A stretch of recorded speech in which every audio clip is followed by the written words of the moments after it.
Authentic ডিভাইসের জন্য টেলিগ্যাজেটকে follow করতে পারেন। আমরা সবসময়ই আপনাদেরকে অথেন্টিক ডিভাইসগুলাই দিয়ে থাকি।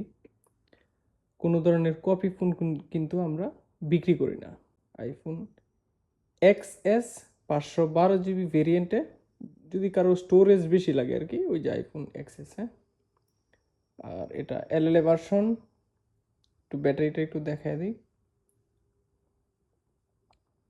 এটার ব্যাটারি পেয়ে যাবেন 92 ব্যাটারি হেলথ, 92 ব্যাটারি হেলথে 512 GB স্টোরেজে। আইফোন XS পেয়ে যাবেন মাত্র 70 রিয়ালে। হ্যাঁ, আইফোন XS যদি কারো লাগে 512 GB ভেরিয়েন্টে নিয়ে নিতে পারেন। এটা আমাদের স্ক্রিনে দেওয়া নাম্বারে কল করুন অথবা হোয়াটসঅ্যাপে মেসেজ করুন। আর সাথে থাকবে cover protector, all Oman delivery charge free. আসসালামু আলাইকুম।